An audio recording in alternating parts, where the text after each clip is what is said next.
Episode 108 से 113। Disclaimer. दोस्तों, ये कहानी केवल एक काल्पनिक रचना है। ये केवल लेखक के द्वारा रची गई यह एक कहानी है। इसका वास्तविक जीवन से कोई भी संबंध नहीं है, लेकिन अगर फिर भी इस कहानी के नाम, पात्र, जगह या कोई दृश्य किसी वास्तविक जीवन से मिलते हैं तो ये केवल एक संयोग है। कृपया आप कहानियों को केवल मनोरंजन की दृष्टि से ही सुने। और साथ ही अगर आप इस चैनल टोबीरामा संजू नॉवल स्टोरी पर पहली बार आए हैं तो चैनल को सब्सक्राइब और वीडियो को भर भर लाइक करना ना भूले। धन्यवाद।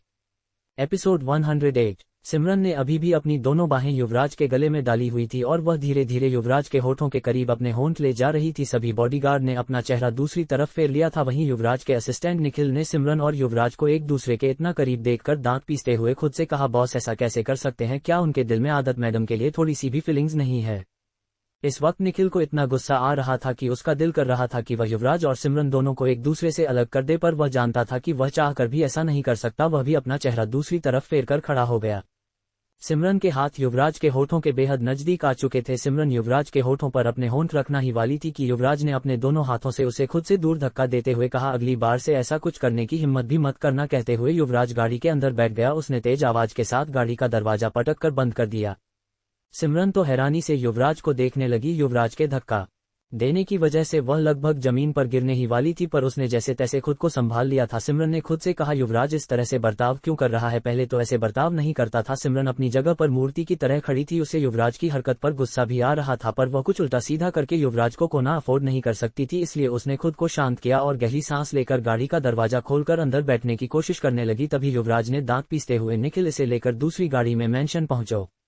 युवराज की बात सुनकर सिमरन ने हैरानी से कहा, युवी, तुम इस तरह से बताओ क्यों कर रहे हो? मैं तो तुम्हें सब किस करने की कोशिश की थी, और वैसे भी हम दोनों एक दूसरे को किस कर सकते हैं। हमारी शादी होने वाली है। युवराज। सिमरन की बात सुनकर युवराज ने ड्राइवर की तरफ देखकर चिल्लाते हुए कहा, तुम्हें समझ नहीं आया कि मुझे घर जाना है? गाड़ी आगे बढ़ाओ। युवराज की मुझे बड़ी आवाज सुनकर ड्राइवर ने गाड़ी स्टार्ट कर दी। सिमरन, जो कि दरवाजे को पकड़कर खड़ी थी, उसे तेज झटका लगा और वह सीधा जमीन पर गिर गई। सिमरन ने चिल्लाते हुए कहा, युवी, पर तब तक युवराज की गाड़ी वहां से चली गई थी। सिमरन को इस वक्त से ज्यादा गुस्सा आ रहा था। निखिल ने सिमरन की तरफ देखा। उसे मन ही मन बहुत खुशी हो रही थी कि युवराज ने सिमरन के साथ इस तरह से बर्ताव किया, पर उसने सिमरन के पास आकर उसे उठाते हुए कहा, मैडम चलिए। सिमरन ने गुस्से से निखिल का हाथ साइड में करते हुए कहा, डॉन यू डेयर, तुम्हारी औकात नहीं है मुझे टच करने की। युवराज के जाते ही सिमरन का पूरा एटीट्यूड बदल गया था। अब तक जो लड़की चुलबुली लड़की की तरह हरकतें कर रही थी, बात बात पर मुस्कुरा रही थी, अब उसके चेहरे पर घमंड साफ नजर आ रहा था। सिमरन की बात सुनकर निखिल ने अपना हाथ पीछे खींचकर मन ही मन कहा, तुम्हारे जैसे चुड़ैल को हाथ लगाने का दिल भी किसका है? सिमरन गुस्से से अपनी जगह से उठकर खड़ी हो गई और घमंड से चलती हुई जाकर गाड़ी के अंदर बैठ गई, जैसे अभी कुछ हुआ ही ना हो। उसके अंदर बैठने ही निखिल ने बॉडीगार्ड की तरफ देखा और वह लोग भी वहां से निकल पड़े। कुछ देर बाद उन सभी की गाड़ियां लूथरा मैंशन के सामने आकर रुकी। सिमरन ने बॉडीगार्ड की तरफ देखते हुए कहा, मेरा सामान मेरे रूम में पहुंचा देना। इतना कहकर वह गाड़ी से उतरी और तेज कदमों से चलती हुई मैंशन के अंदर आ गई। उसे युवराज से बात करनी थी। सिमरन ने अंदर जाकर लिविंग रूम में काम कर रही सुधा जी की तरफ देखते हुए कहा, है युवराज कहाँ है? सिमरन की आवाज सुनकर सुधा जी ने पलटकर सिमरन की तरफ देखा। सिमरन को कुछ देर देखने के बाद ही वह पहचान गई कि यह कौन है। उन्होंने अपने चेहरे पर बड़ी सी मुस्कुराहट लाते हुए, सिमरन बेटा आप? सुधा जी के मुंह से खुद के लिए सिमरन बेटा सुनकर सिमरन उन्हें ऊपर से नीचे तक देखते हुए कहा, क्या कहा बेटा? तुम्हारी औकात है कि तुम मुझे बेटा कह सको? मैडम कहो मुझे, और मुझे ये बताओ कि युवी कहाँ है? सिमरन के मुंह से इस तरह की बातें सुनकर सुधा जी का चेहरा उतर गया, पर उन्होंने खुद को संभालते हुए कहा, युवराज बाबा तो घर पर आए ही नहीं, वह सीधा ऑफिस चले गए। सुधा जी की बात सुनकर सिमरन ने दांत पीसते हुए कहा, हुए युवी, तुम मेरे साथ इस तरह से बर्ताव नहीं कर सकते। मैं तुम्हारी होने वाली बीवी हूं, तुम्हें मुझे इसका जवाब देना ही होगा। कहते हुए सिमरन पैर पटकते हुए सेकंड फ्लोर पर चली गई। सिमरन को उस रूम में जाते हुए देखकर सुधा जी ने खुद से कहा, उस रूम में तो सोनिया मैडम का सामान है। सोचकर सुधा जी दौड़ते हुए रूम में आए। उन्होंने रूम में आकर देखा तो सिमरन घूर घूर कर रूम के सामान को देख रही थी। सुधा जी ने कहा, मैडम आप दूसरे रूम में रुक जाए, ये सोनिया मैडम का सामान है। Subscribe to Tobirama Sanju novel story. Sudha ji की बात सुनकर सिमरन ने डांट पीते हुए कहा, सोनिया कौन है और यह युवराज के मेंशन में क्यों रह रही है? और तुम होती कौन हो मुझे इस रूम से निकलने वाली? क्या तुम जानती नहीं कि मैं युवराज की होने वाली वाइफ हूँ? कुछ दिन बाद यह मेंशन मेरा होने वाला है। मैं जिस रूम में चाहूँ उस रूम में रुकूंगी। अगली बार से मेरे सामने ऊंची आवाज में बात करने की या फिर मुझे कुछ कहने की हिम्मत मत करना। सिमरन की बात सुनकर सुधा जी ने अपना चेहरा नीचे झुका लिया। सिमरन ने दांत पीसते हुए कहा, ये सारा सामान यहाँ से बाहर निकालो। बचपन से मैं जब भी यहाँ पर आता हूँ इसी रूम में रुकती हूँ, अभी भी मैं इसी रूम में रुकूंगी। सिमरन का ऑर्डर सुनकर सुधा जी ने अपना सर हिलाया। कुछ ही देर में सोनिया का पूरा सामान सुधा जी और कुछ सर्वेंट ने मिलकर दूसरे रूम में शिफ्ट कर दिया था और सिमरन इस वक्त उसी रूम में बिस्तर पर लेटी हुई थी। उसने गुस्से से सीलिंग की तरफ देखते हुए कहा, तुम मुझे इस तरह से इग्नोर नहीं कर सकती युवराज। 5 साल में इस मौके का पूरे 5 साल इंतजार किया है और अब जब मेरे हाथ मौका लगा है तो मैं तुम्हें इतनी आसानी से खुद से दूर नहीं जाने दूंगी। सिमरन मेहरा नाम है मेरा, मैं जो चाहती हूँ वो हासिल करके रहती हूँ। कहते हुए सिमरन ने अपना साइड में रखा हुआ मोबाइल उठाया और एक नंबर डायल किया। कुछ देर के बाद दूसरी तरफ से किसी ने कॉल उठाकर नाचे भाई आवाज में कहा, हेलो माय डार्लिंग डॉटर, कहाँ हो तुम। इस आवाज को सुनते ही सिमरन ने दांत पीसते हुए कहा, मोम क्या आप कभी बिना ड्रिंक किया नहीं रह सकती, मुझे इस वक्त आपकी जरूरत है। सिमरन की आवाज सुनकर दूसरी तरफ सिमरन की मॉम यानी कि रिचा ने कहा, व्हाट हैपेंड डार्लिंग, इतना गुस्सा क्यों कर रही हो, और वैसे भी भले ही मैंने ड्रिंक की है पर मुझे अंडरएस्टिमेट करने की हिम्मत मत करो, मैं सब कुछ अच्छे से समझ सकती हूँ, बताओ क्या हुआ है। तुम तो युवराज से मिलने के लिए इंडिया गई हो ना। रिचा का सवाल सुनकर सिमरन ने कहा, मोम हाँ मैं इंडिया आई हूँ, आपको पता है युवराज मेरे साथ अजनबियों की तरह बर्ताव कर रहा है, मैंने सिर्फ उसे किस करने की हिम्मत की तो उसने मुझे खुद से दूर धक्का दे दिया। मोम उसने मुझे धक्का देने की हिम्मत की, वह खुद को समझता क्या है। सिमरन को गुस्सा करते हुए देखकर परेशान है, उसे शांत करते हुए कहा, शांत हो जाओ, गुस्से में इंसान हमेशा काम खराब कर देता है, इसलिए तुम्हें पहले अपने गुस्से को कंट्रोल करना होगा, और रही बात युवराज की उसे तो मैं संभाल लूंगी, बस तुम मेरे इंडिया आने का इंतजार करो। रिचा की बात सुनकर सिमरन ने खुश होते हुए कहा, मोम सच में आप इंडिया आ रही हो सिर्फ मेरे लिए। सिमरन की बात सुनकर दूसरी तरफ रिचा जो कि इस वक्त एक बार में बैठकर ड्रिंक करते हुए अपने सामने बैठे 26-27 साल के लड़के को सेडिक्टिव तरीके से देख रही थी, उसने मुस्कुराते हुए कहा, हाँ माय डार्लिंग डॉटर, मैं सिर्फ तुम्हारे लिए इंडिया आ रही हूँ।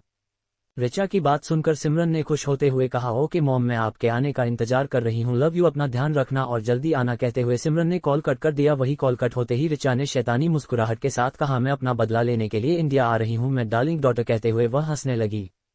शाम का वक्त, कपूर मैंशन। आदत इस वक्त चाहत के साथ मिलकर टीवी देख रही थी। युवराज अभी तक वापस नहीं आया था, उन दोनों को ही युवराज के आने का इंतजार था। चाहत ने आदत की तरफ देखते हुए कहा, तुम उसे कॉल करके पूछ क्यों नहीं लेती कि वह कब तक वापस आएगा, उसने कहा था कि वह वापस आएगा। चाहत की बात सुनकर आदत ने मुंह बनाते हुए कहा, मैं क्यों कॉल करूं, जाते टाइम उसने मुझे थोड़ी कहा था, उसने आपको कहा था तो आप ही उसे कॉल करो। आदत की बात सुनकर चाहत ने उसके गाल खींचते हुए कहा, वह इनडायरेक्टली तुम्हें कह रहा था बुद्धू। चाहत की बात सुनकर आदत ने मुंह बनाते हुए कहा, पर मुझे डायरेक्ट सुना था इसलिए अब मैं उसे कॉल नहीं करूंगी, बहुत बुरा है, हैंडसम डेविल बहुत बुरा है। आदत की बात सुनकर चाहत ने कहा, ठीक है इंतजार करो फिर। कहते हुए चाहत में चॉकलेट निकाला और अपने मुंह में डालने ही वाली थी कि आदत ने उसके हाथ से चॉकलेट छीन लिया और खुद खाने लगी। दूसरी तरफ त्रिशा के रूम में त्रिशा इस वक्त अपने बेड पर लेटी हुई थी और सीलिंग को देख रही थी। उसके दिमाग में बार बार अरमान की बातें और चिट्ठी में लिखी हुई बातें घूम रही थी। त्रिशा ने खुद से कहा, बस एक बार मॉम मुझे सब कुछ सच बता दे, उसके बाद मैं मॉम के गुनहगार को सजा देकर रहूंगी। भले ही उन्होंने मेरे लिए कुछ नहीं किया पर उन्होंने मुझे जन्म दिया है, मेरे लिए इतना ही काफी है, और वह कैसे अपने परिवार को बर्बाद करने के लिए मुझे अपने साथ लेकर जा सकती थी। त्रिशा के दिमाग में काफी कुछ चल रहा था और वह चुपचाप अपने रूम में लेटकर यह सब सोच रही थी। तभी त्रिशा के रूम का दरवाजा खुला और अयान अंदर आया। त्रिशा इस वक्त अपने ख्यालों में इतनी ज्यादा खोई हुई थी कि उसका ध्यान दरवाजे की आवाज पर गया ही नहीं, ना ही उसने अंदर आते अयान को देखा। अयान ने बेड पर लेटी त्रिशा की तरफ देखा और उसकी तरफ अपने कदम बढ़ने लगा। त्रिशा ने अभी भी अयान को नहीं देखा था, ना ही उसके कदमों की आवाज सुनी थी। अयान ने त्रिशा के पास आकर बेहद धीमी आवाज में कहा, त्रिशा। अयान की आवाज कान में पड़ते ही त्रिशा जल्दी से उठकर बैठ गई। उसने अयान के चेहरे की तरफ देखा। अयान का चेहरा इस वक्त बेहद सख्त लग रहा था। अयान को देखकर त्रिशा ने कहा, क्या हुआ, आपकी तबीयत ठीक नहीं है। त्रिशा का सवाल सुनकर अयान ने त्रिशा की तरफ देखा और बिस्तर पर बैठकर उसने त्रिशा को अपने करीब खींच लिया। त्रिशा सीधा अयान की बाहों में समा गई। अयान ने त्रिशा पर अपनी पकड़ मजबूत करते हुए कहा, तुम्हें क्या हुआ है, क्यों इस तरह से बर्ताव कर रही हो, कहाँ खोई खोई रहती हो, अगर तुम्हें कुछ प्रॉब्लम है तो मुझे क्यों नहीं बताती। अयान की बात सुनकर और उसकी खुद पर मजबूत होती पकड़ महसूस करके त्रिशा ने उसे खुद से दूर करते हुए कहा, क्या हुआ है आपको, मुझे कोई प्रॉब्लम नहीं है, हमें बिल्कुल ठीक हूं, मैं बस आप सब लोगों को परेशान नहीं करना चाहती थी, और वैसे भी आदत इतने टाइम बाद घर आई है और कुछ दिनों बाद वह वापस चली जाएगी, इसलिए मैं नहीं चाहती थी कि मॉम अपना टाइम मेरे साथ बर्बाद करें, मैं चाहती हूँ कि जब तक आदत यहाँ पर है मॉम उसके साथ टाइम स्पेंड करें। त्रिशा की बात सुनकर अयान ने अपना चेहरा ऊपर करके त्रिशा की तरफ देखते हुए कहा, त्रिशा तुम मुझसे कुछ छुपा नहीं रही ना। अयान की बात सुनकर परेशानी अयान की आंखों में देखा, उसे अयान की आंखों में कुछ अजीब नजर आ रहा था जिसे देखकर उसे घबराहट तो हो रही थी, पर वह अयान को सच नहीं बता सकती थी, इसलिए उसने नकली मुस्कुराहट के साथ युवराज की तरफ देखते हुए कहा, नहीं मैं क्यों कुछ छुपाऊंगी, मैं तो आपको सब कुछ सच बताती हूँ ना। त्रिशा की बात सुनकर अयान ने उसकी आंखों में आंखें डालकर देखते हुए कहा, कुछ छुपाना भी मत, क्योंकि कई बार सिर्फ एक गलती बहुत बड़ी गलतफहमी बन जाती है और सब कुछ खराब कर देती है। अयान की बात सुनकर त्रिशा ने अपना सर हिला दिया और उसे मजबूती से गले लगाकर उसके सीने में अपना सर छुपाकर खुद को रोने से रोकने की कोशिश करने लगी। एपिसोड 109। इस वक्त त्रिशा के रूम में अयान और त्रिशा एक दूसरे को मजबूती से गले लगा कर बैठे हुए थे। अयान ने त्रिशा को कुछ देर बाद खुद से दूर किया और उसके चेहरे पर आए आंसू साफ करने लगा। त्रिशा बस अयान को देख रही थी। अयान ने प्यार से कहा, जब तुम्हें लगे कि तुम अपने दिल की बात मुझसे कह सकती हो, बेझिझक मेरे पास आ जाना। अयान की बात सुनकर त्रिशा ने उसे गले लगाते हुए कहा, आप इतने अच्छे क्यों हैं? मैं आपके लायक नहीं हूं। जब से मैं आपकी लाइफ में आई हूं आपकी पूरी लाइफ खराब हो गई है। आप मुझसे बेहतर लड़की डिजर्व करते हैं। त्रिशा की बात सुनकर अयान ने उसके मुंह पर हाथ रखते हुए कहा, मैं जानता हूं कि मैं तुमसे बेहतर लड़की डिजर्व करता हूं। अयान की बात सुनते ही त्रिशा ने अपना चेहरा नीचे झुका लिया। तभी अयान ने उसका चेहरा ऊपर करके प्यार से कहा, पर मुझे तुमसे बेहतर लड़की नहीं चाहिए। मेरे लिए जो हो तुम ही हो, इसलिए आप अपने छोटे से दिमाग पर ज्यादा जोर मत डालो वरना यह खत्म हो जाएगा। अयान की बात सुनकर त्रिशा ने मुंह बनाकर उसकी तरफ देखा और उसके सीने पर अपना सर रख कर लेट गई। अयान भी उसे लेकर बिस्तर पर लेट गया। कुछ ही देर में अयान ने महसूस किया कि त्रिशा सो चुकी है। उसने त्रिशा के माथे पर किस किया और अपना मोबाइल लेकर बालकनी में आ गया। बालकनी में जाकर अयान ने अपने मोबाइल के एक फोल्डर को ओपन करके देखा। इस फोल्डर में कुछ तस्वीरें थी। इसमें त्रिशा किसी लड़के को मजबूती से गले लगाते हुए नजर आ रही थी, तो कभी वह लड़का त्रिशा के माथे पर किस करते हुए नजर आ रहा था। अयान ने मोबाइल पर अपनी पकड़ मजबूत करते हुए कहा, तुम जो कोई भी हो, तुम्हें क्या लगता है अयान कपूर इतना इडियट है जो इस तरह की तस्वीर देखकर अपना आपा खोकर अपनी जान को खुद से दूर कर देगा? तो तुम बिल्कुल गलत हो। अयान कपूर इतना इडियट नहीं है। कहते हुए अयान के चेहरे पर एक शैतानी मुस्कुराहट नजर आने लगी। अयान ने त्रिशा के चेहरे की तरफ देखा। काफी देर तक उसे देखने के बाद अयान को समझ आया कि त्रिशा रो रही थी और शायद कोई ऐसी कंट्रोल कर रहा था। अयान ने खुद से कहा, मेरी स्वीट हार्ट स्टूपिड हो सकती है पर मैं नहीं, मुझे उसे पूछना होगा कि आखिर उसके दिमाग में चल क्या रहा है। कोई तो है जो गलतफहमी क्रिएट करके उसे मुझसे दूर करना चाहता है, या फिर उसका कुछ और ही मकसद है। Subscribe to Tobirama Sanju novel story.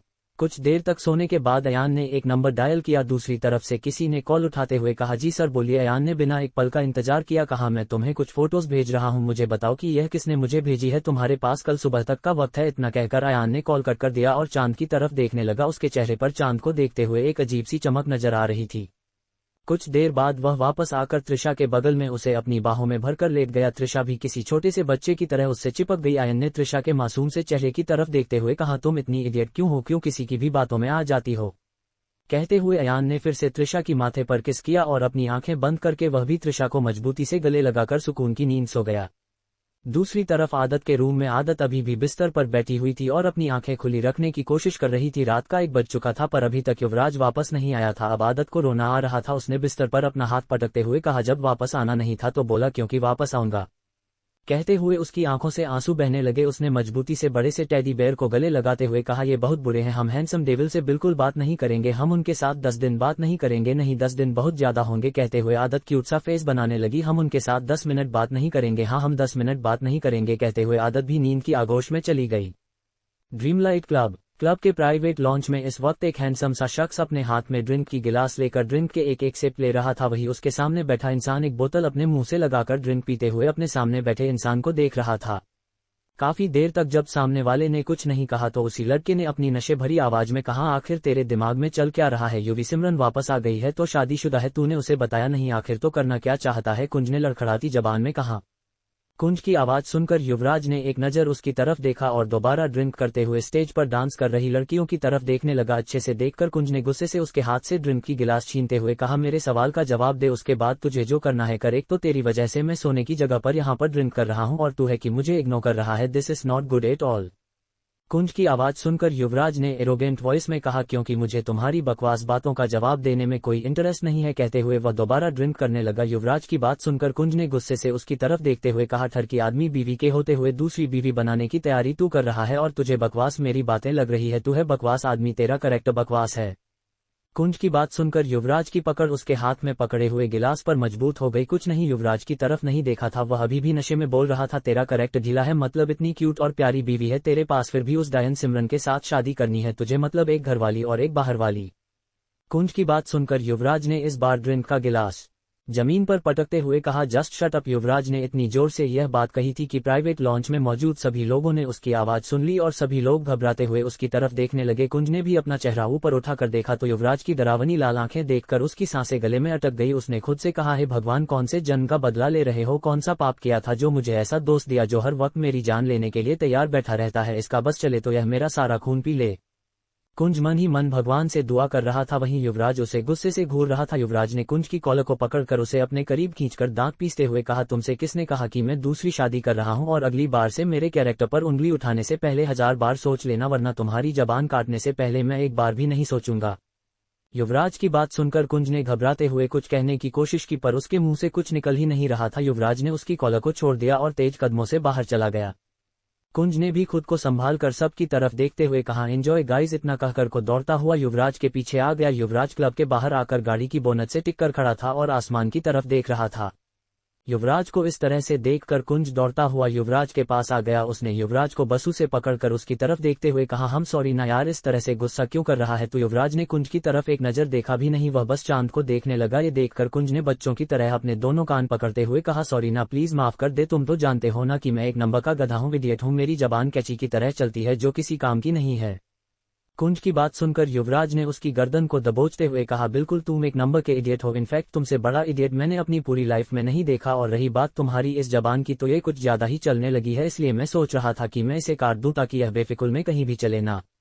Yuvraj की बात सुनकर कुंज ने मासूम सा चेहरा बनाते हुए कहा, प्लीज नाम माफ कर दे, अगर तूने मेरी जबान काट ली तो फिर मुझे गर्लफ्रेंड कैसे मिलेगी, वह मेरी प्यारी प्यारी बातें सुनकर मुझसे कैसे इम्प्रेस होगी। कुछ की बात सुनकर युवराज ने घूरकर उसे देखा और उसकी गर्दन को छोड़कर फिर से आसमान की तरफ देखने लगा।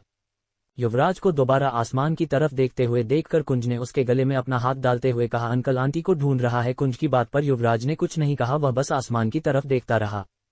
कुछ नहीं, युवराज की तरफ देखकर मुस्कुराते हुए कहा, वह आप चाह कर भी तेरे पास नहीं आ सकते, इसलिए जो तेरे पास है तू उसकी कदर कर, कहीं वह भी तो से दूर ना हो जाए। कुंज की बात सुनकर युवराज ने उसकी तरफ देखते हुए कहा, तुम्हारे कहने का क्या मतलब है। कुछ नहीं, युवराज के चेहरे की तरफ देखते हुए कहा, वही जो तुम समझ रहे हो। सिमरन को सब सच बता दो, इससे पहले सब कुछ खराब हो जाए, वैसे भी वह तुम्हारी बचपन की दोस्त है, वह समझ जाएगी।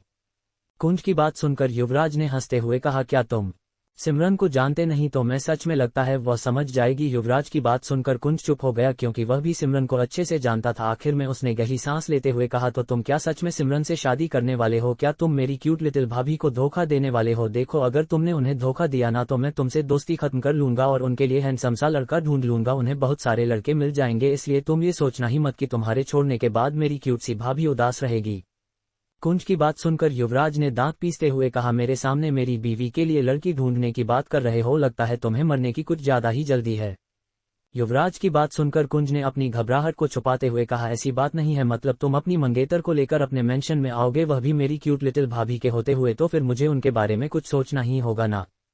कुंज की बात सुनकर युवराज ने कहा, बकवास बंद करो, और रही बात सिमरन की, तो उसकी और मेरी सगाई बचपन में मॉम और डैड ने कराई थी। युवराज ने इतना कहा ही था कि कुंज ने उसकी बात बीच में काटते हुए कहा, तो तू अंकल आंटी के लिए मेरी क्यूट लिटिल भाभी को धोखा देकर सिमरन के साथ दूसरी शादी करेगा और फिर मेरी भाभी को अकेला छोड़ देगा। वैसे भी तूने अपनी वाइफ तो मानता नहीं है, यही प्लान है ना तेरा। कुंज की बकवास जानकर युवराज ने कहा, अपनी जबान पर काबू करो, मैंने कहा ना, मैं सिमरन से शादी नहीं करने वाला, मुझे बस सिमरन से कुछ चाहिए जो हासिल करने के बाद मुझे सिमरन से कोई मतलब नहीं है। और रही बात आदत की, तो वह मेरी बीवी है, ये सच ना तो वह बदल सकती है, ना ही मैं उसे मरते दम तक मेरे साथ ही रहना होगा, चाहे अपनी मर्जी से या जबरदस्ती से। युवराज के चेहरे के एक्सप्रेशन देखकर कुंज ने उसकी तरफ देखते हुए कहा, वैसे मुझे बताओ कि अगर तू भाभी से प्यार नहीं करता तो फिर तूने अपने पास क्यों रखना चाहता है, कहीं तू है टॉर्चर तो नहीं करना चाहता ना, जैसे टीवी सीरियल में करते हैं, अंधेरे कमरे में बंद करना, चूहे से कटवाना, मगरमच्छों के बीच में छोड़ना, छत से उल्टा लटकना। अगर तूने इनमें से कुछ भी मेरी क्यूट भाभी के साथ करने की कोशिश की तो मैं तेरा सर फोड़ दूंगा। Subscribe to Tobirama Sanju novel story. Kunj की बकवास सुनकर युवराज ने दांत पीसते हुए कहा, तुम्हारा दिमाग खराब हो चुका है क्या, तुम्हें मैं इस तरह का इंसान नजर आता हूं, भले ही मैं उससे नफरत करता हूं, पर इसका यह मतलब नहीं कि मैं उसके साथ यह सब कुछ करूंगा, और नफरत हो या मोहब्बत वह मेरी है, ये सच कोई नहीं बदल सकता। युवराज की बात सुनकर कुंज ने आसमान की तरफ देखकर मुस्कुराते हुए कहा कि मोहब्बत भी बड़ी जालिम चीज है, नफरत करते हो पर फिर भी उससे दूर नहीं रहते, क्योंकि नफरत भी है और मोहब्बत भी। एपिसोड 110। कुंज की बात सुनकर युवराज ने उसकी तरफ देखते हैं कहा, जब तुझे सच्ची मोहब्बत होगी तो तुझे पता चलेगा कि मोहब्बत इंसान को किस हद तक तोड़ देती है। कहते हुए युवराज जाकर अपनी गाड़ी के अंदर बैठ गया। युवराज की बात सुनकर कुंज ने हंसते हुए कहा, मोहब्बत और मुझे वह इस जन्म में नहीं होने वाली, वैसे भी मैं तो अरेंज मैरिज करूंगा, मुझे प्यार जैसी चीजों पर अपना टाइम वेस्ट नहीं करना है। कहते हुए कुंज भी आकर गाड़ी के अंदर बैठ गया। कुछ नहीं, युवराज की तरफ देखते हैं कहा, तू ड्राइव कर लेगा ना, या फिर आज ही हम दोनों का टिकट भगवान के पास काटने का इरादा है तेरा। कुंज की बात सुनकर युवराज ने मुस्कुराते हुए उसकी तरफ देखा और झटके से उसने गाड़ी स्टार्ट कर दी। कुछ ही देर में युवराज की गाड़ी हवा से बातें करते हुए रास्ते पर दौड़ रही थी। वही कुंज जोर जोर से गाड़ी में चिल्ला रहा था। उसने चिल्लाते हुए कहा, रोक दे गाड़ी, में मर जाऊंगा, मुझे नहीं मारना, मुझे शादी करनी है, मुझे बच्चे करना है, प्लीज रुक जा। कुंज की चिल्लाने की आवाज है गाड़ी से बाहर तक आ रही थी, पर युवराज कहाँ उसकी सुनने वाला था। युवराज गाड़ी को और तेजी से चलते हुए शैतानी तरीके से हंस रहा था। उसकी हंसी ऊपर से गाड़ी की तेज स्पीड बेचारे कुंज की हालत खराब कर रही थी। कुंज ने गाड़ी में रोते हुए कहा, अगली बार से मैं कभी भी तेरी मदद करने के लिए नहीं आऊंगा। तू रो रहा होगा फिर भी नहीं आऊंगा तो दोस्त है, अपने मासूम दोस्त की जान लेना चाहता है। तू चाहता है कि मैं मर जाऊं ताकि तू मेरी सारी प्रॉपर्टी हड़प ले। कुंज कुछ न कुछ बोल रहा था पर युवराज पर उसकी बातों का कोई असर नहीं हो रहा था। कुछ देर बाद युवराज ने झटके से ब्रेक लगाकर गाड़ी को रोक दिया। गाड़ी टर्न होकर उस जगह पर रुक गई। गाड़ी के रुकते की कुंज गहरी गहरी सांस लेने लगा। उसने जल्दी से गाड़ी का दरवाजा खोला और दौड़ता हुआ गाड़ी से बाहर आया। युवराज अपने दोनों हाथ पंथ की पॉकेट में डालकर नॉर्मल तरीके से बाहर आया। उसने देखा कुंज उल्टियां कर रहा था। युवराज ने वापस गाड़ी के अंदर जाकर पानी की बोतल उठाई और कुंज के सामने आकर खड़ा हो गया। कुंज ने उसके हाथ से पानी की बोतल छीनकर एक ही साथ में पूरा पानी पी लिया और गहरी गहरी सांस लेते हुए गुस्से से युवराज को देखने लगा। युवराज ने कुंज को ऊपर से नीचे तक देखते हैं कहाँ, अब पता चला मरना किसे कहते हैं, मौत को करीब से देखा ना आज, कहते हुए युवराज एटीट्यूड से चलता हुआ मेंशन के अंदर जाने लगा। कुंज ने पीछे से चिल्लाते हुए कहा, घटिया आदमी, तू इंसान नहीं तो शैतान है, तू शैतान नहीं तू जंगली दानव है। कुंज लगातार युवराज को अजीब अजीब नाम से बुला रहा था पर युवराज को तो कोई फर्क ही नहीं पड़ रहा था। वह एटीट्यूड से चलता हुआ मेंशन के अंदर आया। कुंज भी पैर पटकते हुए उसके पीछे पीछे मेंशन के अंदर आ गया। युवराज के पास मेंशन की डुप्लीकेट की थी जिस वजह से उसने डोर बेल बजाने की जगह पर चाबी से दरवाजा खोल। जैसे ही वह दोनों अंदर आए उनका ध्यान सोफे पर सो रही सिमरन पर गया जिसे देखते ही युवराज की आंखें छोटी हो गई। वही कुंज ने युवराज के पास आकर शरारती मुस्कुराहट के साथ कहा, देखा तेरी होने वाली बीवी तेरे आने का इंतजार कर रही है, जा उसे अपनी बाहों में उठाकर रूम तक छोड़ा। कुंज की बात सुनकर युवराज ने दांत पीसते हुए कहा, मैं ऑलरेडी शादीशुदा हूं और मेरी बीवी इस वक्त अपने मायके में है, मुझे फालतू लोगों को अपनी गोद में उठाने की आदत नहीं है। आप जब तुझे लगता है कि इसके रूम में सुलाना चाहिए तो ये काम तू करेगा। कहते हुए युवराज सीढ़ियों की तरफ अपने कदम बढ़ने लगा। पीछे से कुंज ने चलते हुए कहा, मुझे कोई शौक नहीं है इस भूतनी को उठाने का। कुंज की बात सुनकर युवराज ने पीछे पलटकर उसकी तरफ देखकर मुस्कुराते हुए कहा, अगर तुमने इसे इसके रूम में नहीं पहुंचा तो मैं तुम्हारे साथ क्या करूंगा ये तुम नहीं जानते, इसलिए जितना कहा है उतना करो। बेफिजूल में अपने छोटे से दिमाग पर ज्यादा जोर डालकर अपनी कैंची जैसी जवाब को कम चलाओ। कहते भाई युवराज ऊपर अपने रूम की तरफ चला गया। वही उसकी बात सुनकर कुंज ने गुस्से से कहा, ऐसा दोस्त होने से अच्छा था कि मैं 10 दुश्मन बना लेता, दुश्मन की क्या जरूरत है, ये किसी दुश्मन से कम थोड़ी है। कहते हुए कुंज सोफे पर लेटी सिमरन के पास आ गया। सिमरन ने इस वक्त काफी रिवीलिंग नाइटी पहनी हुई थी। कुंज ने उसे देखकर अजीब सा मुंह बनाते हुए कहा, ये जरूर युवराज को सेड्यूस करने के लिए यहाँ पर बैठी थी पर युवराज जल्दी आया नहीं, इस वजह से इस भूतनी का प्लान चौपट हो गया। कैसे मेकअप लगाकर सो रही है, पता नहीं साल में कितना किलो मेकअप अपने थोबड़े पर थोपती होगी यह डायन। कुंज मन ही मन सिमरन की बुराई कर रहा था पर वह युवराज की बात भी नहीं डाल सकता था, इसलिए उसने अजीब सा मुंह बनाकर सिमरन को अपनी गोद में उठा लिया। कुंज के गोद में उठते ही सिमरन ने हल्की सी आंखें खोलकर कुंज की तरफ देखा और मदहोशी भरी आवाज में कहा, युवराज डार्लिंग तुम आ गए। सिमरन की ऐसी आवाज सुनकर कुंज का उल्टी करने का दिल कर रहा था। सिमरन की नाइटी काफी शॉर्ट थी जिस वजह से कुंज के हाथ सीधा सिमरन के पैरों से टच हो रहे थे पर उसे सिमरन को टच करने के बाद कुछ महसूस नहीं हो रहा था, बल्कि उल्टा उसे सिमरन से घिन आ रही थी। कुछ नहीं गहरी सांस ली और कहा, चल बेटा इस घटिया चीज को जल्दी से जाकर इसके रूम में पटक दे। सोचकर कुंज तेज कदमों से चलता हुआ सिमरन को लेकर उसके रूम की तरफ आने लगा। वहीं सिमरन नींद में ही कुंज की गर्दन पर किस करने की कोशिश कर रही थी जिसे महसूस करके कुंज ने एक हाथों से सिमरन के बालों को जोर से खींचते हुए कहा, चुड़ैल तू मुझे किस करेगी। कुंज अग्रवाल नाम है मेरा, मुझे की सिर्फ मेरी होने वाली वाइफ करेगी, मैं तेरी तरह नहीं हूँ। कहते हुए कुंज सिमरन को लेकर उसके रूम में आ गया। उसने जल्दी से सिमरन को उसके बेड पर पटक दिया और गहरी गहरी सांस लेने लगा। तभी सिमरन ने आधी आंखें खोलकर कुंज का हाथ पकड़कर उसे अपने करीब खींचते हुए कहा, युवराज कहाँ थे तुम, मैं तुम्हारा इंतजार कर रही थी। उसकी ऐसी आवाज सुनकर और उसकी पकड़ अपने हाथ पर मजबूत होती हुई महसूस करके कुंज ने उसे गुस्से से धक्का दिया। उसने इतनी जोर से धक्का दिया था कि सिमरन सीधा बेड की दूसरी तरफ जमीन पर गिर गई। Subscribe to Tobirama Sanju novel story. उसके नीचे गिरते ही कुंज ने अपने मुंह पर हाथ रख लिया पर उसे एहसास हुआ कि नीचे गिरने के बाद भी सिमरन चिल्लाई नहीं। ये देखकर वह दौड़ता हुआ दूसरी तरफ जाकर देखने लगा तो सिमरन बड़े से कारपेट पर गिरी हुई थी जिस वजह से उसे चोट नहीं लगी ना ही उसकी नींद खुली। ये देखकर कुंज ने कहा, अच्छा हुआ पर ना कहीं सर पर चोट लगने से मर जाती तो मेरा तो काम तमाम हो जाता। चल बेटा इस आफत को यहीं पर छोड़ और भाग जा यहाँ से। कहते हुए कुंज तेज कदमों से चलता हुआ सिमरन के रूम के बाहर आ गया। बाहर आकर उसने गहरी गहरी सांस लेते हुए कहा, सच में ये बला है और मुझे इस बला से दूर रहना है। कहते हुए कुंज अब युवराज के रूम में आ गया जहां पर युवराज पेट के बल लेटा हुआ था। शायद अब नशा उसके सर पर चढ़ गया था। युवराज को देखकर कुंज ने कहा, मैं भी यही सो जाता हूं। कहते हुए उसने अपनी शर्ट को निकाल कर फेंक दिया और युवराज के बगल में जाकर उसके ऊपर अपने दोनों पैर डालकर लेट गया। अगली सुबह युवराज के रूम में कुंज को महसूस हुआ कि कोई उसकी गर्दन पर किस कर रहा है। उसे लगा कि जरूर वह कोई सपना देख रहा है, इसलिए उसने ज्यादा ध्यान नहीं दिया और फिर से अपनी आंखों को मजबूती से बंद करके सुकून से सो गया। तभी उसे एहसास हुआ कि कोई उसकी चेस्ट पर हाथ फेर रहा है। कुंज को अभी भी सपना ही लग रहा था। तभी उसे अपनी चेस्ट में तेज दर्द महसूस हुआ। वह चिल्लाते हुए उठकर बैठ गया। कुछ नहीं देखा तो युवराज नींद में उसकी बॉडी पर किस करने के साथ साथ उसकी बॉडी प्रेस कर रहा था। ये देखकर कुंज ने चिल्लाते हुए कहा, हवसी आदमी, थोड़ी सी भी शर्म है? अपने दोस्त की इज्जत लूटना चाहता है तू? कुंज की चिल्लाने की आवाज सुनकर युवराज की आंखें खुल गई। उसने कुंज की तरफ देखा और वह भी झटके से उठकर बैठ गया। कुंज की तरफ देखकर युवराज को याद आया कि नींद में उसने कुंज को आदत समझकर किस करने की कोशिश की थी, साथ ही उसके चेस्ट को भी प्रेस किया था। यह एहसास होते ही और आज का चेहरा ऐसा हो गया जैसे वह अभी उल्टी कर देगा।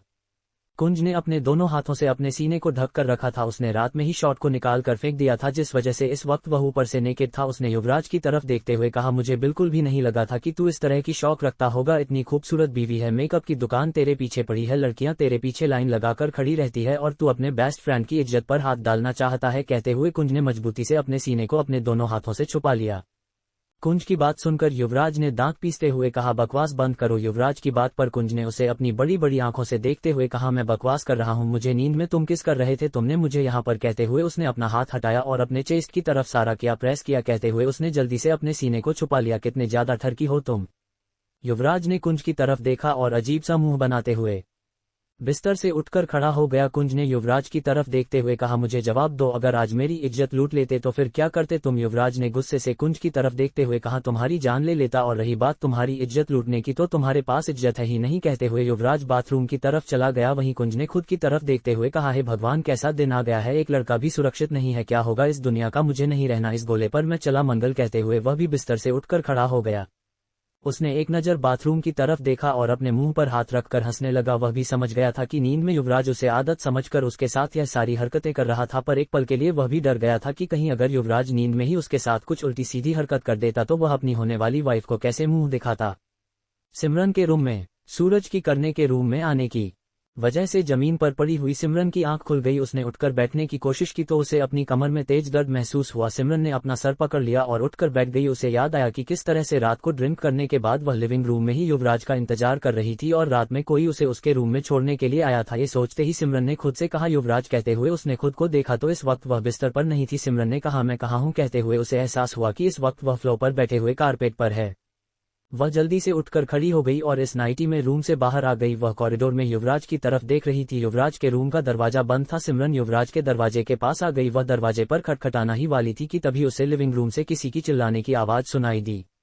हैंडसम डेविल, कहाँ हो आप? किसी लड़की की आवाज सुनते ही सिमरन के हाथ रुक गए। उसने कॉरिडोर से नीचे की तरफ देखा तो उसे लिविंग रूम में एक खूबसूरत सी लड़की नजर आई, जिसमें इस वक्त घुटने तक की एक फ्लोरल प्रिंटेड फ्रॉक पहनी हुई थी। उसके बाल खुले थे और वह दिखने में बहुत ब्यूटीफुल लग रही थी। उसे देखते ही सिमरन ने गुस्से से कहा, लगता है यही है वह सोनिया, इस समय छोड़ूंगी नहीं। कहते हुए सिमरन अपनी रिवीलिंग नाइटी में ही तेज कदमों से सीढ़ियों से नीचे उतारते हुए लिविंग रूम की तरफ अपने कदम बढ़ने लगी। वही लिविंग रूम में वह लड़की कोई और नहीं, आदत थी। आदत ने गुस्से से कहा, हैंडसम डेविल कहाँ है आप? आदत ने इतना कहा ही था कि उसका ध्यान सीढ़ियों से नीचे उतरती सिमरन पर गया, जिसकी रिवीलिंग नाइटी देखते ही आदत की आंख हैरानी और गुस्से से बड़ी हो गई। एपिसोड 111। सिमरन किसी रानी की तरह एटीट्यूड से सीढ़ियों से उतरते हुए आदत को घूर घूर कर देख रही थी। आदत इस वक्त उस फ्लोरल प्रिंटेड फ्रॉक में एक टीनेज गर्ल लग रही थी, जिसे देखकर ऐसा लग रहा था कि उसकी उम्र ज्यादा से ज्यादा 17-18 साल होगी। वही आदत सोनिया के कपड़े देखकर इस वक्त गुस्से से पागल हो रही थी। अब तक सिमरन सीढ़ियों से नीचे आ चुकी थी। उसने आदत को ऊपर से नीचे तक देखते हुए कहा, तुम कौन हो और इस तरह से चिल्ला क्यों रही हो? तुम्हें तमीज नहीं है कि इस तरह से चिल्लाया नहीं जाता? सिमरन ने इतना कहा ही था कि आदत, जो कि पहले से ही गुस्से से पागल हो चुकी थी, उसने सिमरन को ऊपर से नीचे तक देखते हुए कहा, तुम आधे कपड़ों में घूमने वाली नंगी औरत होती कौन हो मुझे ये सवाल पूछने वाली? आदत की बात सुनकर सिमरन की आंखें गुस्से और हैरानी से बड़ी हो गई। उसने चिल्लाते हुए कहा, क्या कहा तुमने?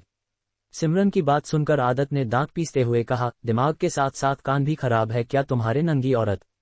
सिमरन भले ही इटली में रहती थी, पर उसे हिंदी अच्छे से आई थी और उसे ये भी समझ आ गया था कि आदत ने उसे क्या कहा है। सिमरन ने गुस्से से आदत की तरफ आते हुए कहा, तुम्हारी इतनी हिम्मत, तुम मेरे बारे में ऐसी घटिया बातें कहो? कहते हुए सिमरन आदत के सामने आकर खड़ी हो गई थी। वह आदत पर हाथ उठाने ही वाली थी कि आदत ने उसका हाथ पकड़कर मोड़ते हुए कहा, घटिया औरत के बारे में घटिया ही बातें कही जाती है और अपना हाथ मुझ पर उठाने की कोशिश भी मत करना, मैं दिखती जरूर नाजुक हूं पर मुझे कराते आते हैं। कहते हुए आदत ने एक जोरदार मुक्का सिमरन की पीठ पर मार दिया।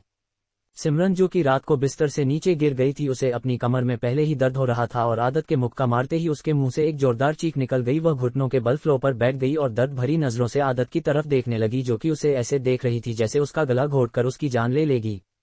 सिमरन ने खुद को कंट्रोल किया और आदत की तरफ देखकर दांत पीसते हुए कहा, तुमने मेरे घर में आकर मेरे साथ बदतमीजी की है, अब तुम देखना कि मैं तुम्हारे साथ क्या करती हूँ। सिमरन की बात सुनकर आदत की आंखें छोटी हो गई। उसने सिमरन के पास आकर उसके बालों को खींचते हुए कहा, चुड़ैल कही कि तेरी हिम्मत कैसे हुई मेरे घर को अपना घर कहने की, मैं अपनी चप्पल को किसी और को ना दूं और तुम मेरे घर को अपना कह रही है, तेरा तो मैं खून कर दूंगी।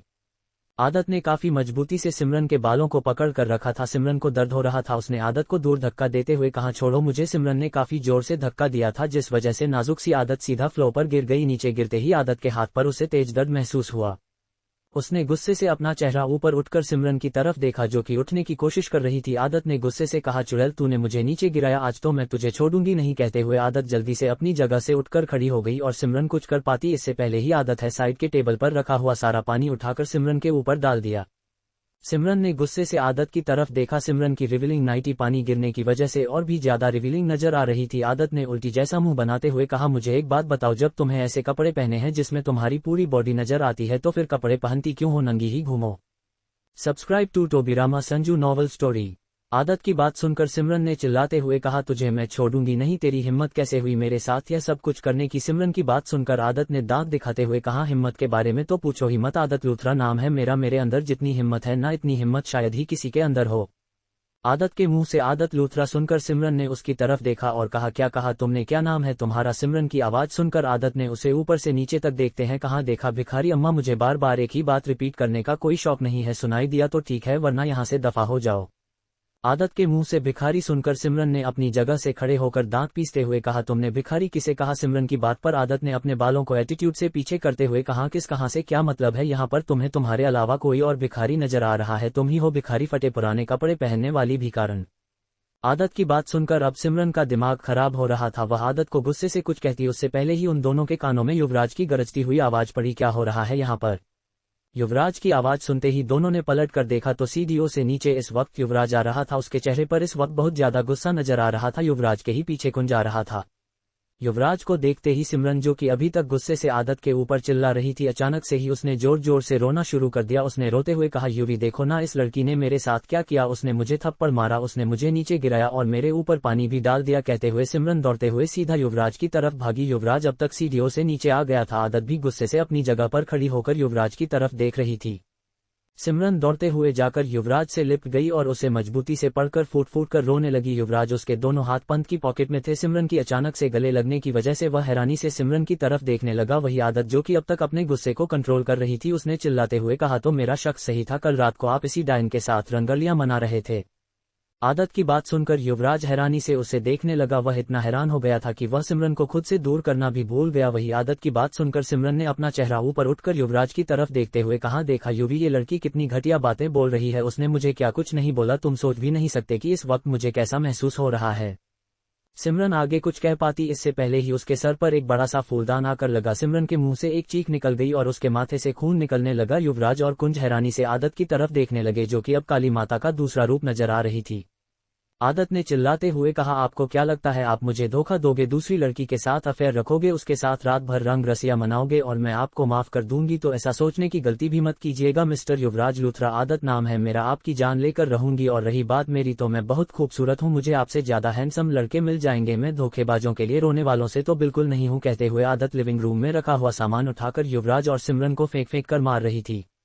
आदत का ये रूप देखकर युवराज सदमे में चला गया था। वही कुंज सीढ़ियों के नीचे छुप गया था। उसने खुद से कहा, है भगवान, क्यूट लिटिल भाभी तो बहुत डेंजरस है, मुझे लगता है कि आज मेरा दोस्त शहीद होने वाला है, गलती भी तो उसकी है, उससे पहले बता देना चाहिए था। मेरी क्यूट लिटिल भाभी को अब गुस्सा आया है तो क्या करेंगी वह, है भगवान मेरे दोस्त की आत्मा को शांति देना। कहते हुए कुंज टेढ़ी नजरों से लिविंग रूम में चल रहे हैं तमाशा को देखने लगा।